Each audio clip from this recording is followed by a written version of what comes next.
अगला पद है प्रस्तुत पद्यांश हमारी पाठ्य पुस्तक सरयू से उद्धृत मंदोदरी की रावण को सीख से लिया गया है। इसमें महाकवि गोस्वामी तुलसीदास ने मंदोदरी के चरित्र पर प्रकाश डाला। मंदोदरी अपने पति रावण से कह रही है कि आप राम से विरोध त्याग दीजिए और उनकी शरण में चले जाइए ताकि आपका कल्याण हो। जय जलनाथ, जलनाथ का अर्थ है समुद्र। बंधा हो हेला यानी बांधा, समुद्र के ऊपर पुल बांधा। हेला, हेला यानी खेल खेल में। उतरे प्रभु दल सहित सुबेला, सुबेला का अर्थ समुद्र के पार। हे नाथ, जिन्होंने खेल खेल में, जिन्होंने खेल ही खेल में समुद्र के ऊपर पुल बांध दिया और ना केवल पुल बांधा बल्कि उस पुल को पार करके अपनी सेना सहित वो तुम्हारी लंका में आ चुके हैं। कारुणिक दीन कर पुल के तू दूत पठाए तब हेतु। अन्य कोई राजा होता, अन्य कोई शत्रु होता तो वो लंका में आकर के सीधा आप पर चढ़ाई करता, लेकिन भगवान राम करुणा के अवतार और वो अपने कुल के केतु है, रघुकुल के वो ध्वज है। केतु का अर्थ होता ध्वज। वो सूर्य वंश के, दिनकर का अर्थ होता सूर्य, यहां राम के वंश के लिए आया। वो अपने रघुवंश के ध्वजवाहक है, कुल के केतु है। दूत पठाए वो तब हेतु। अगर वो दयालु ना होते तो वो सीधी आप पर चढ़ाई करते, सीधा आप पर आक्रमण करते, लेकिन राम करुणा के सागर है, इसलिए वो यहाँ लंका में आने के बाद में भी आपकी भलाई जान करके उन्होंने एक दूत को आपके पास में एक बार पुनः समझाने के लिए भेजा और वो दूत था अंगद। सभा मांझ, मांझ का अर्थ मध्य। सभा मांझ जही बल मथा, मथा यानी तहस नहस किया। इस तरह से मथने से हम दही को मथते हैं ना, वैसे ही अंगद ने रावण के अभिमान को, घमंड को, रावण की वीरता को मथ दिया था। सभा मांझ जही बल मथा, हे नाथ, ना केवल दूत आया और उस दूत ने अपनी राजसभा में आकर के किस तरह से आप अपने लंका के राजमहल में किस तरह से हमारे वीरों को, हमारे वीरों के बल को उन्होंने उसने मत दिया। करी बरुत मुहु मृगपति जथा। मृगपति का अर्थ होता है शेर और करी का अर्थ होता है हाथी और बरुत का अर्थ होता है झुंड। कहने का मतलब है अंगद ने रावण की सेना के सैनिकों का घमंड उसी तरह से मत दिया जिस तरह से हाथियों के झुंड में अचानक शेर जाकर के उस झुंड को क्या कर देता है, तहस नहस कर देता है। ठीक उसी तरह से अपनी सेना के बड़े बड़े वीरों के गर्व को अंगद ने क्या कर दिया, मत दिया। इस तरह से अंगद ने जाकर के ये कहा था कि ये मेरा पैर है, आप हमसे युद्ध जीतना तो दूर की बात है, मेरा ये पैर हटा दीजिए, पैर उठा दीजिए जरा सा भी, हम सेना सहित वापस लौट जाएंगे और मैं भगवान राम की ओर से विश्वास दिलाता हूं कि हम बिना सीता को लिए ही वापस चले जाएंगे। अंगद के उस पैर को कोई नहीं हिला सका। रावण की सेना में एक से एक बढ़ करके योद्धा थे, यहां तक कि रावण ने भी प्रयास किया लेकिन अंगद के पैर को नहीं हटा। अंगद हनुमान अनुचर जाके रण बांके वीर अति बांके। हे नाथ, हनुमान की भी करनी आपने देख ली, किस तरह से लंका में आग लगाई।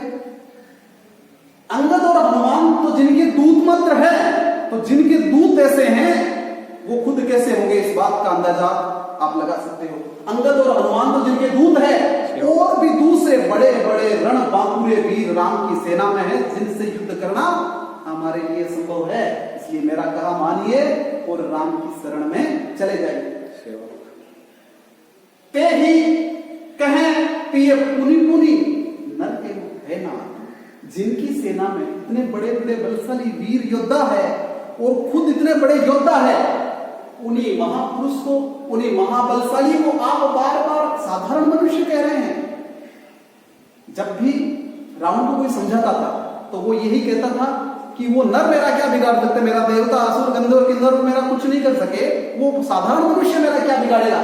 तब मंदोदरी उसके विवेक को समझा रही है कि हे नाथ, जिनकी सेना में ऐसे बड़े बड़े वीर योद्धा है उन्हें आप बार बार नर कह रहे हैं। मुथा मान ममता मत करो, आप व्यक्त के ही अपने अभिमान घमंड और अपने मोह में फंसे हुए हैं और उन्हें मोह में लेकर के आप बार बार उन्हें साधारण मनुष्य कह रहे हैं। दंत कृत्य राम विरोधा काल दिवस मन उपज ने होता है ना।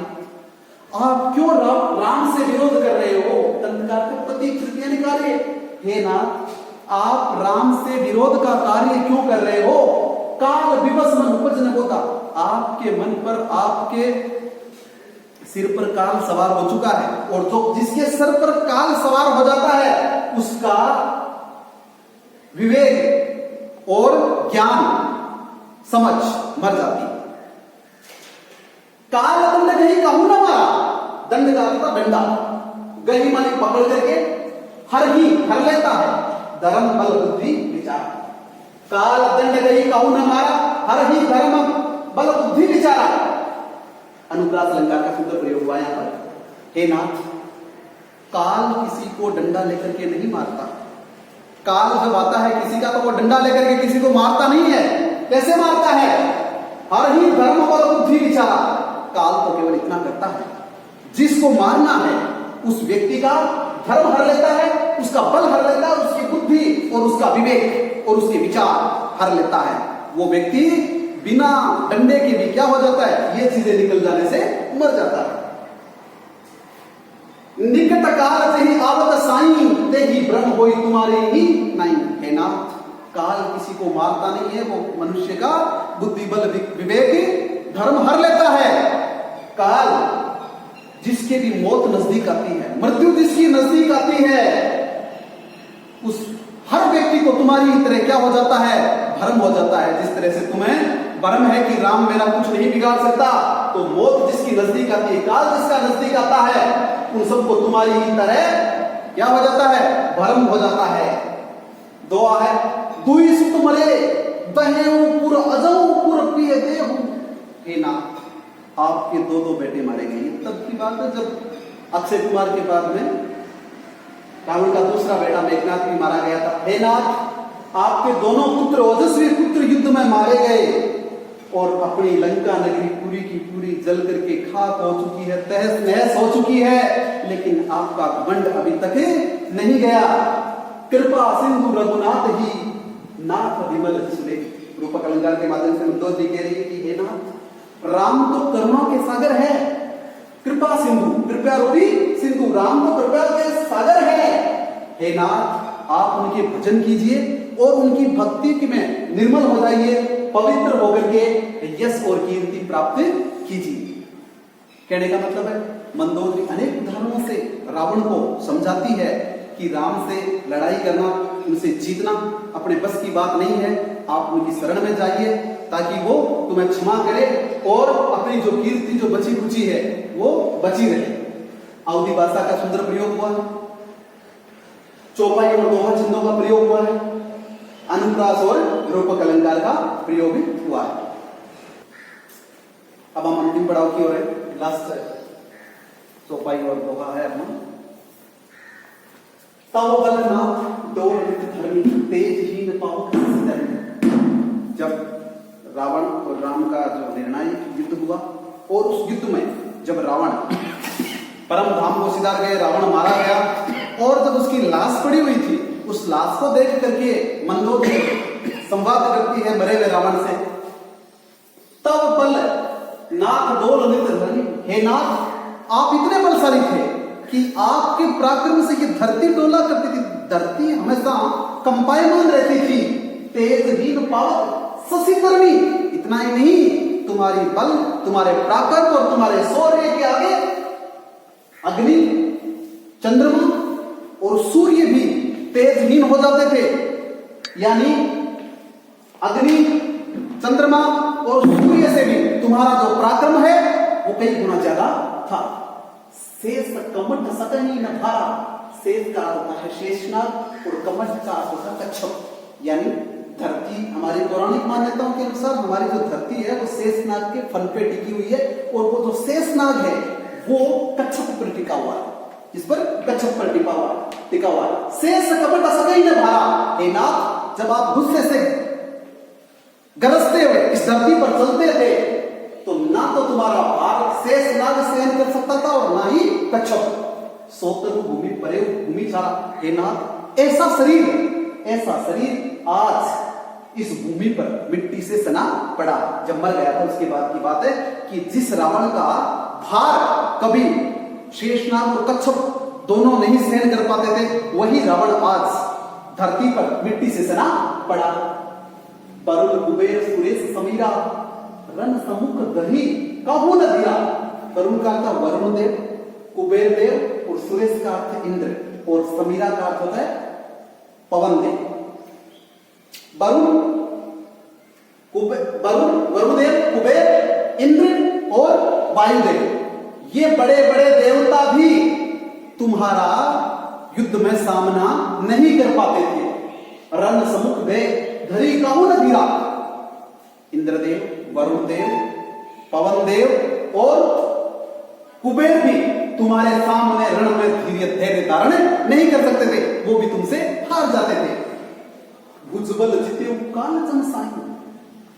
हे नाथ, आपने अपनी भुजाओं के दम पर मृत्यु को भी जीत लिया था, यमराज को भी आपने जीत लिया था, मौत भी आपकी गुलाम थी। आज करे वो अनाथ की नहीं। और वही रावण जिसने अपनी भुजाओं के बल पर मृत्यु तक को जीत लिया था, आज खुद अनाथ होकर के इस धरती पर पड़ा है कि कोई उसे उठाने वाला भी नहीं है। जगत विदित तुम्हारी प्रभुताई, सुत परिजन बल बरने न जाए। हे नाथ, ये सारा का सारा तो संसार है, वो तुम्हारी महानता से, तुम्हारी वीरता से परिचित है। सारा संसार तुम्हारी महानता से विदित था, जानता था। सारी संसार में तुम्हारी महानता छाई हुई थी। और सुत परिजन बल बरने न जाए। और आप में, आपके बेटों में, आपके परिजनों में और आपके वंश के लोगों का जो बल था, आपकी जो वीरता थी, आपके शासन में जो वीरता थी, उसका वर्णन नहीं किया जा सकता था। यानी चारों दिशाओं में आप ही की प्रसिद्धि छाई हुई थी। राम विमुख उस हाल तुम्हारा, रहने को कुल रोवे नहारा। वो रावण जिसकी प्रभुता, जिसकी वीरता, जिसकी महानता चारों ओर फैली हुई थी और जिसके वंश की वीरता का वर्णन करना हर किसी के बस की बात नहीं थी, वही रावण राम से विमुख होकर के उसका आज ये हाल हुआ कि रावण मारा गया तो मारा गया। उसके पीछे आज रोने वाला वंश में भी कोई नहीं बचा। कहने का मतलब है कि रावण का वंश पहले खत्म हुआ और उसके बाद में रावण खत्म हुआ, उसके पीछे कोई रोने वाला भी नहीं बचा। वो वंश जिसकी वीरता का वर्णन नहीं किया जा सकता था, आज उसके परिवार में, आज उसके वंश में कोई उसकी मृत्यु पर रोने वाला भी नहीं है। तब बस विधि प्रपंच सब नाथा, सभय दिसित नित नावेही माथा। नावेही माने झुकाते थे, दिसित यानी दिशाओं के दिक्पाल, सभय यानी डर करके। हे नाथ, तुम्हारा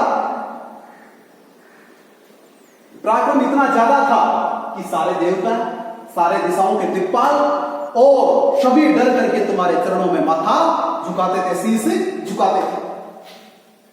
अब तब सिर जम्बू खावही राम विमुख, ये अनुचित नहीं। हे नाथ, आज राम से विमुख होकर के जो आपने जो कार्य किया है, ये उचित नहीं था, ये आपने अनुचित कार्य किया। उसी का नतीजा ये है कि आपके वंश में कोई रोने वाला नहीं बचा और आज आपके सिर को जम्बू खा रहे हैं। जम्बू के लिए सियार, आज आपके सिर को सियार खा रहे हैं। काल विवस्पति कहा न माना, अब जगन्नाथ मनुष्य करी जाना। हे नाथ, आपने काल के वश में होकर के मेरे बार बार कहने पर भी मेरा कहना नहीं माना, क्योंकि तुम काल के वश में थे और काल के वश में होने के कारण मेरी एक ना सुनी और अब जग नाथु मनुष्य करी जाना। हे नाथ, बार बार आपने तीनों लोगों के स्वामी राम को बार बार क्या जाना? मनुष्य माना। दोहा जान्यो मनुष्य करी तनुज कानन दहन पावक हरिशु। हे नाथ, भगवान राम जो साक्षात विष्णु के अवतार है, वो धरती पर अवतरित होकर के ये जो तुम्हारी राक्षसों से जो भरी हुई लंका है, यानी राक्षस रूपी वन में उन्होंने क्या किया? स्वयं हरि ने आग लगाई है और राक्षस कुल का विनाश किया है।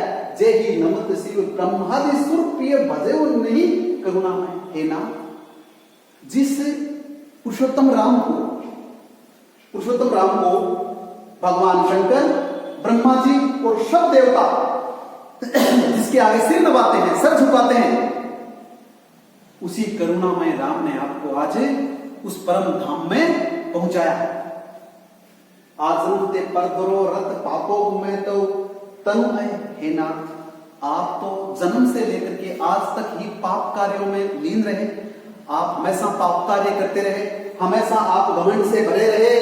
तुम दियो निज धाम राम नमामि ब्रह्म निराम। उसी ब्रह्म स्वरूप श्री राम ने आपके ऊपर कृपा करके आपको भी उसी परम धाम पर पहुंचाया।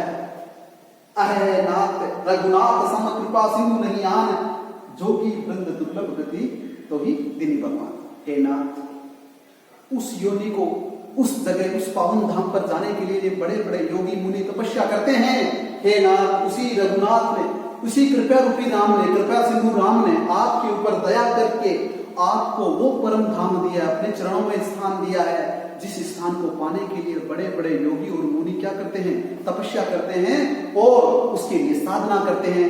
आपको घर बैठे ही भगवान श्री राम ने वो स्थान दे दिया। इसी के साथ में ये हमारा जो अध्याय है वो पूरा हुआ। इसमें आप विशेष में आप लिख लेना, अवधी भाषा का प्रयोग हुआ है और रावण की तुलना में मंदोदरी को अधिक व्यवहार कुशल और समझदार दिखाया गया है। अवधी भाषा है, आपके चौपाई और दोहा छंदों का प्रयोग हुआ है, अनुप्रास अलंकार और रूपक अलंकार का प्रयोग हुआ है। सामान्य जीवन परिचय व साहित्यिक परिचय दीजिए। तुलसीदास की काव्य कला व अलंकार योजना पर टिप्पणी कीजिए। मंदोदरी की विवशता का क्या कारण था? मंदोदरी ने रावण से क्या क्या कहा? मंदोदरी द्वारा रावण को दी गई शिक्षा का विस्तार से वर्णन कीजिए। मंदोदरी और रावण के चरित्र का तुलनात्मक विवेचन कीजिए। मंदोदरी द्वारा वर्णित राम का चरित्र चित्रण कीजिए। मंदोदरी ने रावण पर क्या क्या व्यंग्य किए, समझाइए। पठित पाठ के आधार पर बताइए कि रावण ने मंदोदरी की सीख क्यों नहीं मानी। रावण को राम के विश्व रूप से परिचित कराने के पीछे मंदोदरी का क्या उद्देश्य था? राम साधारण मनुष्य नहीं है, इसके पक्ष में मंदोदरी ने रावण के सामने क्या क्या उदाहरण रखे। 12वां बार मृत रावण के पराक्रम और आतंक का वर्णन मंदोदरी ने किस प्रकार किया, अपने शब्दों में उत्तर दीजिए। और अंतिम क्वेश्चन है, पठित अंश के आधार पर सिद्ध कीजिए कि एक अहंकारी, अविवेकी और एक अदूरदर्शी राजा अपने संपूर्ण वंश का किस प्रकार विनाश कर बैठता है। इन प्रश्नों के उत्तर आपको नोटबुक में करने हैं।